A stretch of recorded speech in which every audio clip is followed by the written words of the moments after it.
Should I upgrade to the iPhone 7 if I already have the 6S? It's a perfectly working phone. What reason do I have to upgrade? That's the number one question I'm getting right now. So I decided to put together a video showing you the 12 biggest things the iPhone 7 has going for it and 12 reasons you might want to upgrade. Now take note, none of these are life or death, they're just things that are nice to have, so keep that in mind while watching this video. Now let's start off with the look. So it's not a full redesign like Apple usually did every 2 years, now it's a 3-year cycle. There are several refinements that make it nice. People are going to tell it's the new iPhone, just not from a distance. So first off, the antenna bands are a lot cleaner. It's definitely a look that takes some getting used to, but once you do get used to it, it's nice. It's a step forward. Instead of having antenna bands just all over the back of the phone, now they just wrap around the edge, and I gotta say I do like it. Now this accompanied with the new camera bulge.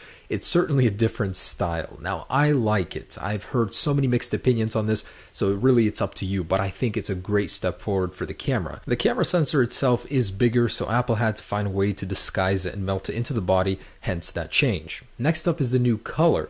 This is going to be huge. This is the first time we're ever going to see a completely slate black iPhone. It's supposed to be called gloss black, space black, something like that, but I got to tell you, it will be one of the sexiest iPhones to date. So the gloss black color, which will be exclusive to the new iPhone 7 and 7 Plus. There will be major improvements to the camera. Some even say there's a rumor going around we might be able to change the camera settings from within the app itself, but not likely. Apple doesn't like to take huge risks like that.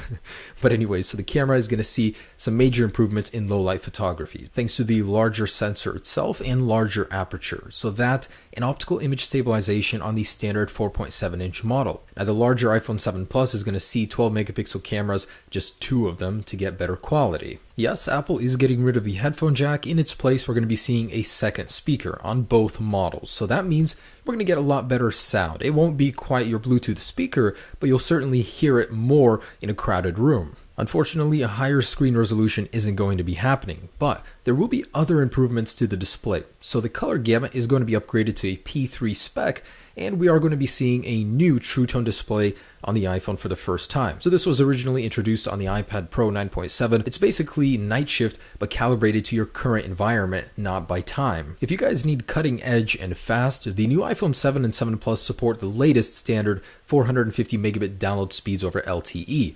Now, don't ask me how I got it, but I got my hands on this actual sensor right here in the prototype.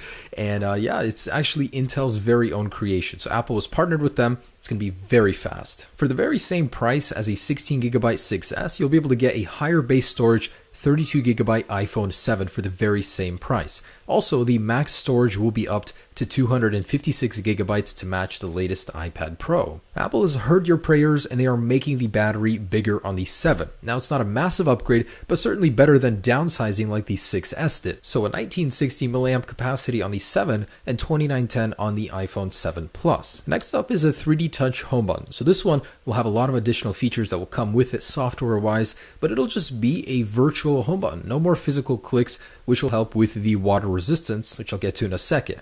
But next up is power, raw power. With the Apple A10 chip, we're going to be seeing a huge improvement, and with the iPhone 7 Plus, we're getting 3 gigabytes of RAM as well. So this thing is going to be a powerhouse. If it outdoes the Note 7 right now, the Snapdragon version, imagine the specs on the iPhone 7 Plus. That's just going to be mind-blowing. And with Apple's optimization, it should be very efficient as well. Now, the nanometer construction is still going to stay at 16 nanometers, still going to be a huge upgrade over the A9. Now, this is the one I'm personally most excited about. We don't know if it's going to be exclusive to the 7 Plus or the 7, but it should happen on one or both of these devices. Imagine never needing a waterproof case again whenever you go to the pool or the beach. Not saying you should use it like that, but you certainly will be able to. And another big one I'm excited for, the exclusive features that will of course come to the iPhone 7. When the 6S and 6S Plus dropped, it had 3D Touch. With 3D Touch, you can do so much more, and Apple made them all exclusive to this device. So with the iPhone 7 and 7 Plus, there will be so many little things, little secrets